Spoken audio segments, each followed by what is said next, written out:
The autumn of 1939 had already seen Poland swallowed whole. Now Soviet Foreign Minister Vyacheslav Molotov summoned Finnish negotiators to Moscow, and the demands arrived with the cold certainty of a foregone conclusion. Cede the Karelian Isthmus, lease the Hanko Peninsula, pull Finnish border forces back 25 kilometers from Leningrad. The Kremlin framed it as security.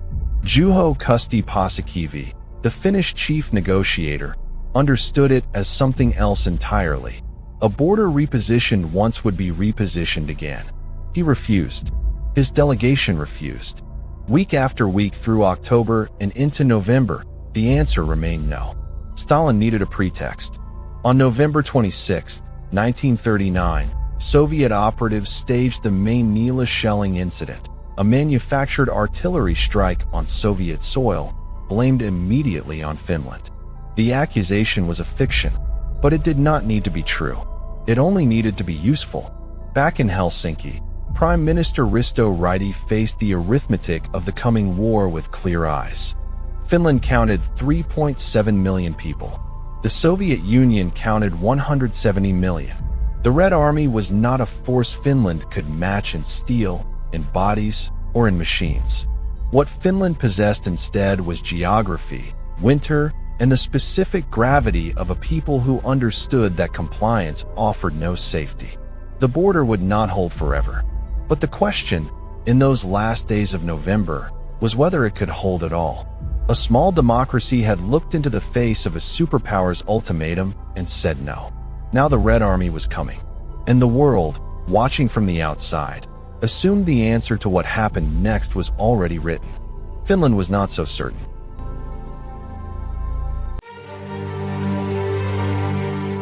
They would find out at 6:15 on the morning of November 30th, 1939.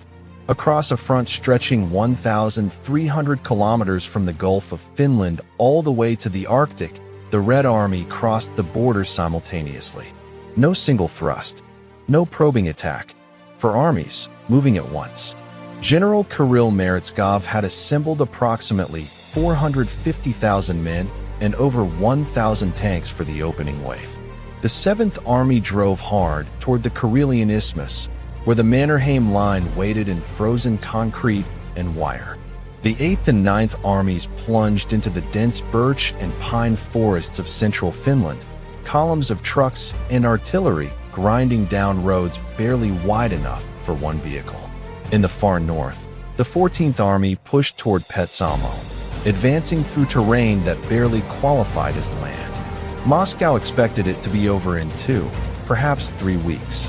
Against this, Field Marshal Carl Gustav Emil Mannerheim commanded roughly 300,000 men, the majority of them reservists who had been farmers and school teachers weeks earlier. Finnish armor was negligible. Artillery batteries were already rationing shells from the first morning. What Mannerheim had instead were soldiers who knew the ground, knew the cold, and understood that retreat had a hard limit: the sea. The Soviets moved with the confidence of an army that had done the arithmetic and liked the numbers. Sheer weight, sheer steel, sheer volume of men. On paper, it was not a contest. But paper does not account for a forest that swallows columns whole. It does not account for temperatures that would soon drop to -40. And it does not account for what a defending army will do when there is nowhere left to go. The flood had broken the border. Now came the question of whether it could be stopped.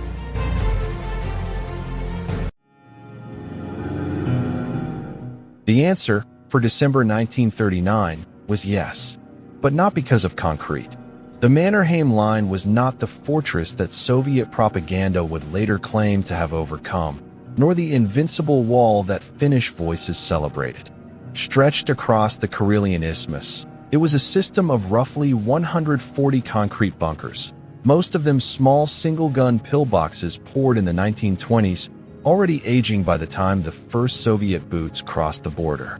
Anti-tank ditches carved the frozen ground. Wire obstacles caught men in the open. And every approach had been measured, mapped, and pre-ranged by Finnish gunners who had spent years learning this particular patch of earth.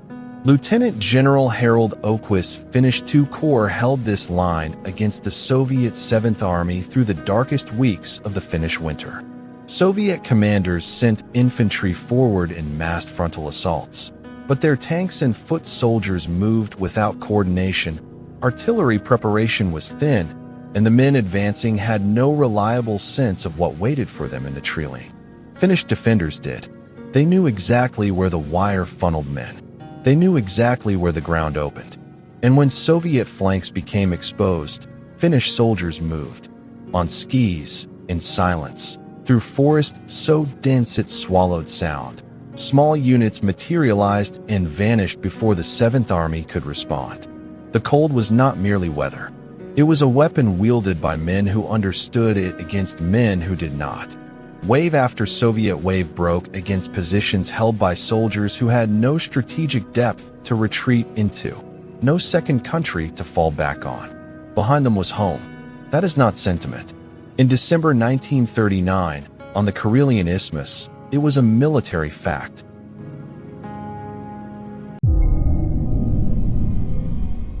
But the Karelian Isthmus was only one front. In the forests of central Finland, Finnish commanders were developing something altogether different. Something the Soviet staff colleges had no category for. They called it Motti. The word meant a cubic meter of firewood, the neat stack cut and waiting to burn. The image was deliberate. Let the enemy column push deep into the trees along a narrow forest road. Let them feel confident, feel progress. Then strike behind them, ahead of them, and at every vulnerable point between, severing the column into isolated segments with small, fast-moving ski units that materialized from the tree line and vanished just as quickly. The Rate Road, cutting west toward Oulu, became the place where this tactic found its fullest and most brutal expression. The 9th Soviet Army had pushed the 44th Division along that road, roughly 14,000 men with armor, artillery, and vehicles stacked wheel to wheel through the trees. Colonel Jalmar Salasvuo and his Finnish 9th Division watched them come. Then, through January 1940, they closed the trap at multiple points. What followed was not a battle in any traditional sense. The 44th Division could not maneuver. The forest swallowed any soldier who left the road, chest-deep snow making movement almost impossible. Temperatures dropped to minus 40 degrees Celsius. Supply lines were gone. Fires drew Finnish snipers. Men froze in their vehicles, in their overcoats, at their guns. By February 8, 1940, the encircled force had ceased to exist as a fighting unit. Finnish soldiers walked among the wreckage collecting captured tanks, artillery pieces, and vehicles in numbers that staggered observers on both sides. The world's largest army had been reduced to a frozen queue, waiting.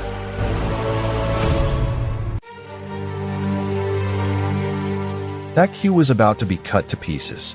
In December 1939, the Soviet 163rd Division pushed into the village of Suomussalmi, deep in the forests of central Finland. Within days, Colonel Jalmar Salasvuo's Finnish forces had them surrounded, severed from supply lines, and bleeding in the cold. The 163rd was trapped. So the Red Army sent the 44th Division to break them out, pushing west along the narrow corridor of the Rate Road. Salasvuo split his attention and held both problems at once. His men moved through the forest on skis, silent and fast, cutting the Rate Road into segments, isolating Soviet columns from one another so that each pocket could be reduced in turn. The 44th Division, strung out along a road flanked by frozen lakes and dense timber, had nowhere to maneuver and no way to concentrate. Tanks without infantry support. Infantry without tanks. Officers issuing orders that reached no one. When the Finns overran the Soviet supply sleds, they found them loaded with food, sausage among it. Finnish soldiers began calling the whole bloody affair the Sausage War. The name stuck, sardonic and exact. By January 8, 1940, both divisions had been destroyed. Soviet losses at Suomussalmi are estimated at 27,500 killed and wounded. The Finns lost approximately 900 men killed. The numbers traveled fast. Journalists, foreign military attachés, and nervous governments across Europe studied them and reached uncomfortable conclusions. The Red Army, for all its size, could apparently be dismantled by a smaller force that knew its ground. Moscow reached a conclusion too. Meretskov was relieved. Marshal Semyon Timoshenko took command.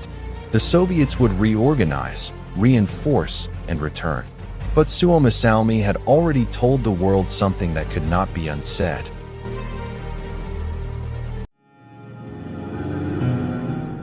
The world had seen Finland bleed the Red Army in the forests. Moscow had seen it too. By January 1940, Stalin had seen enough. He pulled Kirill Meretskov from command and handed the Karelian front to Marshal Semyon Timoshenko, a harder man with a colder eye for logistics. Timoshenko did not rush. He rebuilt. For weeks, Soviet infantry trained alongside armor in the freezing rear areas, drilling the coordination that had collapsed so catastrophically in December. And while they trained, the guns were registered. 6,000 artillery pieces, concentrated along the Karelian Isthmus, opposite the Mannerheim lines, concrete and ice and frozen wire. Roughly 600,000 Soviet troops waited behind them, reorganized, resupplied, and patient in a way the first wave had never been. February 11, 1940. The barrage opened on Suma. Finnish survivors would later struggle to describe it. Not an explosion, not a rumble. A continuous roar, lasting hours, that seemed to press the air itself flat against the earth. When Soviet infantry and armor finally moved together through the smoke, the defenders at Suma were already broken in ways ammunition counts make brutally plain. Some Finnish artillery units had been rationed to fewer than 5 shells per gun per day. The reserves were gone. The men still standing had been standing since November. The line cracked at Suma. Then it broke. Marshal Mannerheim ordered a phased withdrawal to a second defensive line. On paper, an orderly retreat. On the ground, with Soviet armor pushing through the gap and Finnish units scrambling to disengage. Order was a word that belonged to a different war. Courage had bought Finland months. But Timoshenko had learned from every mistake his predecessor made, and now he was collecting the debt.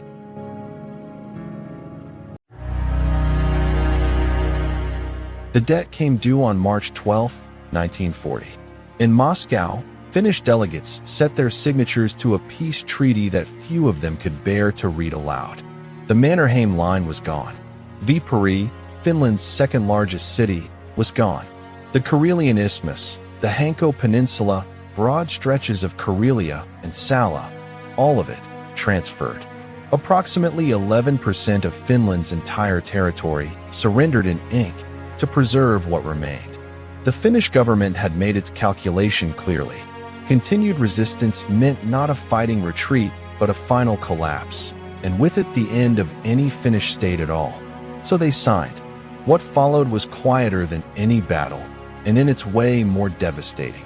Approximately 422,000 Finnish civilians, nearly the entire population of the ceded lands, packed what they could carry and walked west. Farmers left fields they had worked for generations. Families locked doors behind them that they understood they would never open again. The evacuation took only weeks. The loss would take lifetimes.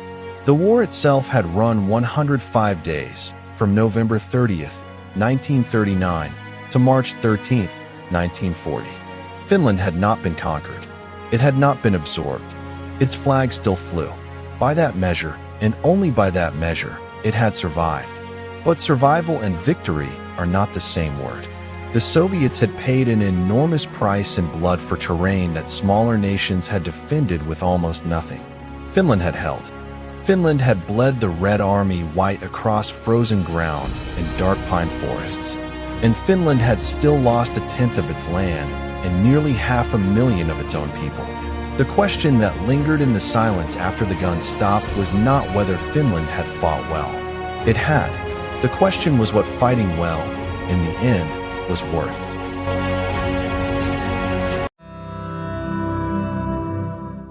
The answer was written in the ledgers of loss, and the numbers were staggering. In 105 days of resistance, Finland buried somewhere between 25,000 and 26,000 of its soldiers. Another 43,000 came home wounded, from a nation of just 3.7 million people. Proportionally, it was the kind of bleeding that had broken empires in the First World War. For Finland, a country you could drive across in an afternoon, those were not statistics. They were neighbors, fathers, the men who had stood at the wood stoves before dawn and gone out into the cold. The Soviet Union paid far more. Credible estimates place Red Army dead at between 125,000 and over 160,000 killed, with hundreds of thousands more wounded or captured. The exact figure remains disputed, buried under decades of Soviet record-keeping. What was not disputed was what it looked like to the watching world. On December 14, 1939, the League of Nations expelled the Soviet Union for the invasion, a symbolic blow, but a rare moment of collective moral clarity in a decade that had produced very little of it. And in Berlin, Adolf Hitler was watching. The Red Army's stumbling performance against tiny Finland reinforced his conviction that the Soviet state was hollow at its core, a calculation that would carry catastrophic consequences when he launched Operation Barbarossa in 1941. What Finland carried forward was something harder to measure. The word is sisu, a Finnish concept of grit, of stubborn, unreasonable resilience. It had existed in the language long before November 1939. The Winter War made it legible to the world. Finland lost a tenth of its land. It kept everything else. Its borders held, its government stood, and its people remained, shaped by what they had endured and, somehow, not broken by it.